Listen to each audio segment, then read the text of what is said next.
अब कुछ हम बात करते हैं हेल्थ सेक्टर की। आपको याद होगा रमज़ान से कबल हमने आपको एक इतला दी थी और आपको बताया था कि जिस तरीके से Sindh institute of child health and neurology के अंदर जिस तरह से काम चल रहा है, वहाँ पर बच्चों की जिस तरह इंटेंसिव केयर में केयर की जा रही है, फ्री ऑफ कॉस्ट की जा रही है, किस तरह से ये जो सिस्टम है चल रहा है, ये इदारा कैसे काम कर रहा है, इसी पर बात करने के लिए इस वक्त डॉक्टर शाहिद रज़ा मुझे ज्वाइन कर चुके हैं जो कि COO है इस इदारे के। अस्सलाम वालेकुम शाहिद साहब। वालेकुम अस्सलाम। अच्छा डॉक्टर साहब, बड़ी अच्छी बात है कि ये Sindh institute of child health and neurology इस तरीके से काम कर रहा है। कितने बच्चे हैं जो कि इस वक्त इंटेंसिव केयर में मौजूद हैं और आप लोग किस तरह उनको रजिस्टर कर रहे हैं, कैसे काम चल रहा है? देखिए, Sindh institute of child health and neurology एक ऐसा इदारा है जिसे हम ओवर आर्चिंग बॉडी कहते हैं, एक ऑटोनमस बॉडी है। इसमें हमारे पास मल्टीपल हॉस्पिटल हैं। जब आपने बात की कितने बच्चे इस वक्त हैं, तो मैं सिर्फ ये बताऊंगा कि इस वक्त हमारे 200 बेडेड का हॉस्पिटल है, वो 200 बेड भरे हुए हैं। अच्छा। और उसमें जो सबसे कहते हैं ना, जैसे आपने कहा कि इंटेंसिव केयर, तो इस वक्त हमारे पास न्यूरोलॉजी में 52 इंक्यूबेटर्स हैं और उस पर एक वेटिंग लिस्ट लगी हुई है। अच्छा। 52 के 52 भरे हुए हैं and then there is a waiting list जिस पे अगर एक बच्चा डिस्चार्ज होता है तो हमारे पास एक रो बनी हुई है। अगर किसी बच्चे की कंडीशन थोड़ी सी क्रिटिकल है जी, और कोई इंक्यूबेटर नहीं है आपके पास अवेलेबल, तो फिर हम उन्हें ER में मैनेज करते हैं और फिर उसको इतनी देर तक स्टेबल रखते हैं कि जैसी जगह बने उसे मूव करें। ये एक आप सैड रियलिटी है कि हम जितने भी इंक्यूबेटर बढ़ा लें उसको हम फुल नहीं कर सकते, क्योंकि आपको पता है कि इस वक्त डिलीवरीज जितनी हो रही हैं पूरे कराची में या क्रॉस सिंध अगर हम बात करें तो ये एक चैलेंज है। बढ़ती हुई आबादी, उसे कंट्रोल हम तो नहीं कर सकते, लेकिन गवर्नमेंट का काम है अगर वो करती है, और उसकी नीड्स को पूरा करना एक इदारे की बस की बात नहीं है। वी विल ट्राइंग हार्ड, और इसीलिए हमने सखन में भी एक इंस्टीट्यूट स्टार्ट किया और उसमें भी हमारे पास 31 बेड हैं इस वक्त इंक्यूबेटर्स के, ताकि जो वहाँ डिलीवरीज हो रही हैं वो यहाँ शिफ्ट ना हो, बिकॉज 7-8 घंटे का सफ़र है, यहाँ आते आते बच्चा एक्सपायर हो जाएगा। बिल्कुल। तो इस वजह से हम इस पूरे सेटअप को दूसरे इलाकों में भी ले जा रहे हैं, और गोइंग डाउन द लाइन हमारा जो नेक्स्ट स्टेप है वो नवाबशाह है, एंड कराची में भी मल्टीपल हैं, आजम बस्ती में एक स्टार्ट कर रहे हैं, एक सोबराज में हम स्टार्ट करने वाले हैं। आप लोगों की जो बच्चों का सर्वाइवल रेट है वो क्या है, और दूसरा मुझे ये भी बताइएगा कि ट्रीटमेंट किस किस तरह का दिया जा रहा है? अच्छा, देखिए, सर्वाइवल रेट की जहाँ तक बात है तो हमारा जो एक्चुअल सर्वाइवल रेट है इज़ मोर देन 90%, लेकिन व्हेन वी डिफ्रेंशिएट के जी न्यूनेटल में कितना है एंड पीडियाट्रिक्स में कितना है, तो ऑन एन एवरेज इज 88% हम कहते हैं जो survival is as good as जो हम यहाँ के स्टैंडर्ड्स की बात करते हैं, AKU के स्टैंडर्ड्स की बात करते हैं। जहाँ तक मेरी नॉलेज है AKU का भी सर्वाइवल रेट इस वक्त यही है। So we are matching and we are progressing on a higher side. जो आपने बात की किस तरह की ट्रीटमेंट, वो बच्चा जो किसी भी बीमारी के साथ आज पैदा हो उसका इलाज हमारे पास मौजूद है। सही। इसके अलावा वो बच्चे जो अपनी मैंने हार्ट से रिलेटेड सुना था कि आप लोग हार्ट सर्जरीज या जो बच्चे जिनमें दिल के सुराख की वजह से जाहिर है वो उनको ट्रीट करना पड़ता है, उसको लेकर भी आप मतलब आप कह रहे हैं कि हर तरह का इलाज हो रहा है? जी, हर तरह का इलाज है। सर्जरीज की जहाँ तक बात है तो हमने एक बेड साइड सेप्टोस्मी की थी, जो हमारे कार्डियोलॉजिस्ट हैं उन्होंने वो थिएटर में नहीं, जहाँ वो इंक्यूबेटर में बच्चा मौजूद था वहीं उसका सेप्टोस्मी की थी। जी, वहीं उसकी सेप्टोस्मी की थी। वो होता ही है कि दिल का वॉल जो है वो खुला हुआ नहीं होता, उसे फिर पियर्स करके खोला जाता है, तो सेप्टम को ओपन किया जाता है, जो उन्होंने किया था वहाँ पे। उनके लिए हम एक प्रॉपर इंशाल्लाह आगे जैसे चलेंगे, ग्रो करेंगे, तो हम अपना एक कैथ लैब बनाएंगे प्रॉपर, और उसमें भी हम फिर कार्डियक सर्जरीज की तरफ भी जाएंगे। सही। अच्छा डॉक्टर साहब, ये ओवरऑल सिंध गवर्नमेंट के तवसुत से ही चल रहा है या फिर इसके अलावा भी फंड रेजिंग होती है, डोनेशंस भी हैं जो कि इसमें चल रही हैं, किस तरह हो रहा है? दोनों चीज़ें। देखिए, major stake holder government of Sindh है, लेकिन बाकी जो मुखैर हजरात हैं, एसोसिएशन है, काटी है, और भी बहुत सारी एसोसिएशन हैं जो फंडिंग करती हैं, वो भी इसमें कर रही हैं। द रीज़न इज़ कि गवर्नमेंट एक फंडिंग हमें देती है, उससे हम मैक्सिमम इलाज करते हैं, लेकिन हर बीमारी के लिए हर दवा रखना हमारे लिए पॉसिबल नहीं है। तो फिर हम करते हैं, मैं एक एग्जांपल देता चलूँ, अभी रिसेंटली एक बच्चा आया जिसे एक हम कहते हैं गुलियन बेरी सिंड्रोम है, वो स्टैंडिंग पैरालिसिस होता है बच्चों में, वो 100% क्योरेबल है। अच्छा। सिर्फ उसे इम्यूनोग्लोबुलिन लगना है, और वो इम्यूनोग्लोबुलिन का एक वाइल 48,000 रुपये का है। अच्छा। तो उसे 32 वाइल लगने थे। 32? जी। अब वो हमारे एग्जैक्टली तो वो हमारे रेगुलर फंड्स में नहीं होता। देन वी विल सी कि वो ज़कात एलिजिबल है या डोनेशन एलिजिबल है, कोई डोनर मिल जाए तो फिर वो ये जो डोनर हम जो अभी सीख कर रहे हैं कि जी हमें डोनेशन दी जाए, ये इन्हीं तरह के केसेस के लिए है, ताकि फिर इन लोगों को हम एंटरटेन कर सकें। बहुत खूब। अच्छा, दूसरा मुझे ये भी बताइएगा कि आप लोग चूँकि ज़ाहिर है ये एक इदारा आप रन कर रहे हैं, तो आपको आइडिया होगा कि स्पेसिफिकली अगर कराची की बात की जाए या पाकिस्तान की बात कर लें, तो वो बच्चे जो कि पैदाइशी तौर पर किसी न किसी बीमारी का शिकार होते हैं और आपके पास ट्रीटमेंट के लिए आते हैं, कौन सी बीमारी है जो कॉमन है?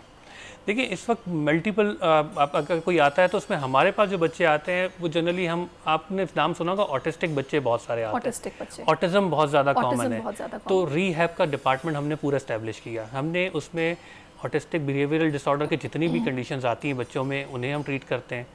फिर अगर किसी बच्चे को साइकोलॉजिस्ट की नीड है तो पीट psychology is all together in different ball game, वो हमारे पास मौजूद है। उसे डेली एक्टिविटी करने के लिए ऑक्यूपेशनल थेरेपी की ज़रूरत पड़ती है, वो हमारे पास सर्विस मौजूद है।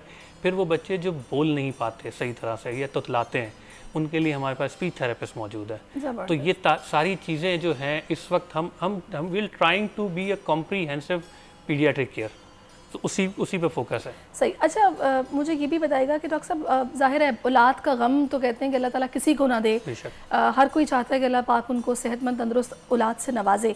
तो अभी कोई इस हवाले से कोई अवेयरनेस कैंपेन्स जो कि आप लोगों ने लॉन्च की हों जिसमें पेरेंट्स की ज़ाहिर है काउंसलिंग हो रही हो, उनको बताया जाए, या वो माएँ जो कि अभी प्रेग्नेंट हैं और एक्सपेक्ट कर रही हैं अगर अल्लाह ना करे कोई बच्चा उनका नॉर्मल नहीं है या एबनॉर्मल है, अक्सर लोगों को नहीं पता चलता, ख़ासतौर पर ये जो तबका वो है जो प्रॉपर इलाज भी नहीं करा पाता, तो वो तो खैर अफोर्ड भी नहीं कर सकते उसके बाद जब बच्चा पैदा हो जाए, तो उनको समझाने बताने के लिए कोई सिस्टम है कि भाई आप पहले ही इसका कोई हल निकाल लें? देखिए मल्टीपल डेज सेलिब्रेट किए जाते हैं, उन दूसरे डेज़ के ऊपर हम अपनी एक्टिविटीज़ बिल्कुल कर रहे होते हैं और उन माओं के साथ करते हैं जो प्रेग्नेंट हों या जिनसे रेलिवेंट हो वो चीज़।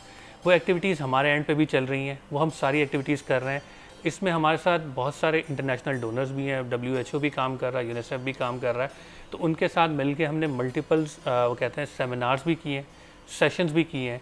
बट ये बेसिक जो चीज़ें हैं ये एंटीनेटल केयर में कवर होती हैं, जो mother and child health institute को देखना चाहिए। फॉर दैट हम इंशाल्लाह आप कुछ अरसे में मोस्ट प्रॉब्ली जुलाई के ऑनवर्ड आजम बस्ती में हम ये एक सेंटर खोलने वाले हैं जो मदर एंड चाइल्ड सेंटर होगा। उसमें ये तमाम एंटीनेटल केयर के हवाले से न्यू नेटल सेटअप है उसी में आप बता रहे हैं? जी एंटीनेटल में न्यूनेटल अलग है? न्यूनेटल अलग है। एंटीनेटल होता है पैदाइश से पहले का टाइम, बिल्कुल, और जब माँ बच्चा कैरी करे, उसके बाद का है न्यूनेटल, उसके बाद का। सही। तो वो इंशाल्लाह हम स्टार्ट करेंगे जुलाई ऑनवर्ड। तो वहाँ पर फिर ये सारी जो आप कह रही हैं कि पहले ब्रीफिंग देना, उनको बताना, उनकी हेल्थ के हवाले से, उनकी फूड सप्लीमेंट्स के हवाले से, वो इंशाल्लाह हम जुलाई ऑनवर्ड काम करेंगे। चलिए ज़बरदस्त। अच्छा मुझे ये भी बताइएगा डॉक्टर साहब कि अल्लाह ना करे, वैसे तो आप बताएंगे कोई एक्सपीरियंस रहा है या नहीं, कि अगर कोई ऐसा बच्चा आपके पास आता है कि जिसके ट्रीटमेंट के लिए ज़ाहिर है कि आपको हैवी अमाउंट दरकार होता है और उसके लिए फिर आप डोनर तलाश करते हैं, वक्ती तौर पर डोनर मिलता है, नहीं मिलता है, समटाइम बच्चे की कंडीशन क्रिटिकल होती है, तो फिर आप क्या करते हैं? देखिए हमारे पास इस वक्त इस तरह की कोई वो नहीं, हम we are open for everything. ठीक है, अगर हमारे पास क्या कहते हैं कि डोनर नहीं है, अव्वल तो डोनर हैं जो उन्होंने दिया हुआ अमाउंट वो हमारे पास सेफ है तो उससे यूज़ हो जाता है। अगर इन केस अगर कोई ऐसा बच्चा आ जाता है उसके लिए डोनेशन नहीं है तो will use our regular fund. अच्छा, हम रोकेंगे नहीं, ठीक है, and then we will adjust. जब कोई डोनर पोस्ट डेटेड मिल जाता है तो फिर हम उसकी टीम में वापस डाल देंगे। तो एक अच्छी चीज़ हमारे साथ ये है कि वो बजट हमारा हमारी मर्ज़ी से हम जहाँ यूज़ करना चाहें, जिस बच्चे पे यूज़ करना चाहें वो मौजूद है। ऐसा नहीं, ऐसी कोई बाउंडिंग नहीं है हमारे ऊपर कि इस पे नहीं खर्च करना। तो क्राइटेरिया क्या है पेरेंट्स के लिए, मतलब वो बच्चा जिसको आप समझते हैं कि मुस्तहिक है कि इसके लिए डोनर भी तलाश किया जाए, उसका ट्रीटमेंट पूरा हो, तो उसमें आप लोग क्या चीज़ें देखते हैं? फिर देखिए ज़कात का एक प्रॉपर हमारा जो है वो प्रोटोकॉल मौजूद है, शरिया कंप्लाइंट हैं, हम दारुल उलूम से हमने फतवा लिया हुआ है, मुफ्ती साहिबान हमारे साथ मौजूद हैं। कोई भी केस आता है तो उसे एवेल्यूएट किया जाता है कि ये ज़कात एलिजिबल है या डोनेशन एलिजिबल है। अगर ये दोनों चीज़ों में से कोई भी चीज़ एलिजिबल है तो हम उसी अकाउंट से करते हैं, अगर वो एलिजिबिलिटी नहीं आती तो फिर हम रेगुलर फंड से करते हैं, मना नहीं करते किसी भी बच्चे को किसी भी इलाज से। सही, बहुत अच्छी बात है। अच्छा अभी क्या प्लान्स क्या आप लोगों के? भी माशाल्लाह से मुख्तलिफ शहरों में आप लोग अपने यूनिट्स ओपन कर रहे हैं, कहाँ कहाँ कर रहे हैं एक बार फिर से बता दीजिएगा, और क्या ज़ाहिर है कि इसमें इलाज को मज़ीद बेहतर करने के लिए आप लोग कुछ सोच ऐसी रखते हैं, वो आप शेयर कीजिए। देखिए इस वक्त हम अभी काम कर रहे हैं कुरंगी में है और सखर में। जो नेक्स्ट है वो नवाबशाह है, एंड देन आजम बस्ती कराची के अंदर ही है, सोबराज जनरल हॉस्पिटल जो KMC के अंडर आता है वो भी हम टेक ओवर करेंगे। देन हम लाड़काना जाएंगे, मीरपुर खास जाएंगे और ओवरऑल सिंध हम पूरा करेंगे इंशाल्लाह। ज़बरदस्त। अच्छा, और इलाज को बेहतर करने के लिए आपने बताया कि हमने इंटेंसिव केयर में ही बच्चे को ट्रीट किया, तो ऑब्वियसली इस काम के लिए तो ऑपरेशन थिएटर्स होते हैं, यहाँ पे सर्जरीज होती हैं, तो कुछ सोच रहे हैं थिएटर्स को बनाने के हवाले से, यहाँ पे यूनिट्स को थोड़ा सा और देखिए सर्जरीज का पूरा सेटअप हमारे पास सखर में मौजूद है। यहाँ हमारा सेटअप बन रहा है, इंशाल्लाह ये हमारा अक्टूबर मिड से फंक्शनल हो जाएगा। तो सर्जरीज हम यहाँ पे भी करेंगे और सक्खर में भी करेंगे। इसके अलावा एक और हमें JPMC से एक रिक्वेस्ट आई कि जो ऑप्स डिपार्टमेंट है, गायनी का डिपार्टमेंट है, वहाँ जो बच्चे पैदा होते हैं उनको मूव करने के लिए NICH या किसी और इदारे में, या तो वो रिक्शे में जाते हैं या एम्बुलेंस में जाते हैं, तो बहुत देर हो जाती है। तो हमने अपना एक यूनिट वहाँ भी प्रिपेयर किया, 10 बेडेड न्यूनेटल ICU वहाँ बनाया। आप बिलीव नहीं करेंगे, इस वक्त न्यूनेटल मोर्टेलिटी पाकिस्तान की दुनिया में सेकंड वर्स्ट है। 39 बच्चे जो पैदा होते हैं 1000 में से वो मर जाते हैं। लेकिन हमने 6 महीने में जिना में 10,000 डिलीवरीज हैंडल की।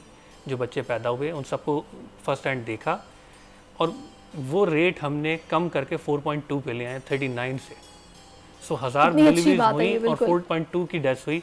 वो भी नहीं होनी चाहिए, लेकिन वो कंजेनाइटल कोई भी बीमारी हो सकती है। आप लोगों के एफर्ट्स से क्रेडिट तो आप लोगों को जाता है। बहुत अच्छी बात है कि आप लोग इस तरीके से कर रहे हैं। अच्छा, आप दूसरा मुझे ये भी बताइएगा कि इस सारे प्रोसीजर में जो डॉक्टर्स हैं वो मतलब कैसे अपॉइंट किए जा रहे हैं, किस तरह ड्यूटीज़ परफॉर्म कर रहे हैं, उस हवाले से क्या आप लोगों का एक स्ट्रक्चर है?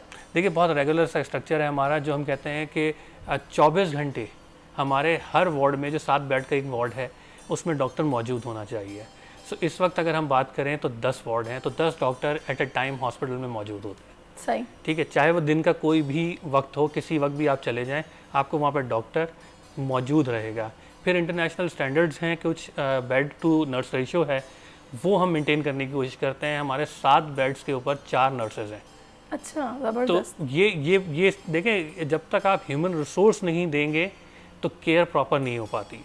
तो हमने हेवीली इन्वेस्ट किया हुआ है रिक्रूटमेंट में। आप लोगों ने हेवीली इन्वेस्ट तो किया हुआ। डॉक्टर्स बड़ा शिकवा करते हैं, स्पेशली पाकिस्तान में, जो अभी हाउस जॉब करते हैं या फिर ज़ाहिर है न्यूली उन्होंने जॉब्स को ज्वाइन किया होता है, कि हमारी सैलरीज बहुत कम होती हैं, हमें उस तरह सैलरीज नहीं मिलती है, डिमोटिवेशन भी होती है। एग्जैक्टली। देखिए, हम सऊदी अरब को तो मीट नहीं कर सकते लेकिन मैं ये गारंटी देता हूँ कि इस वक्त कराची में कोई भी प्राइवेट इंस्टीट्यूट जितनी सैलरी दे रहा है उससे ज़्यादा सैलरी हम देते हैं। ज़बरदस्त, बेहतरीन। तो अभी मुझे बताइएगा, इस प्लेटफॉर्म के तवस्सुत से आप क्या मैसेज देना चाहेंगे हमारे नाज़रीन को? देखिए, मैं तो उन मुखय्यर हज़रात को ये मैसेज देना चाहूँगा कि आप दिल खोल के एहतियात दें। ऐसा नहीं कह रहा कि आप बग़ैर देखे दें, आप आएँ और ख़ुद देखें, फ़र्स्ट हैंड एक्सपीरियंस करें। आप आके देखें, फिर आपका दिल करता है कि देना चाहिए तो बिल्कुल दें। फिर अगर आपका दिल करता है कि नहीं देना, जब आपका दिल नहीं पसीजता, तो फिर बिल्कुल मत दें। आप एक दफ़ा आके जब हमें विजिट कर लें, हमारे स्टैंडर्ड्स को, हमारे सफाई को, एग्जैक्टली हमारी क्वालिटी को, फिर आप फैसला करें कि देना है या नहीं देना। बहुत शुक्रिया डॉक्टर शाहिद, आप मेरे साथ मौजूद रहे और आपने बड़े अच्छे से हमें समझाया है तरीके से Sindh institute of child health and neurology के अंदर काम हो रहा है। सब्सक्राइब करें और बेल दबाएं ताकि कोई खबर रह न जाए।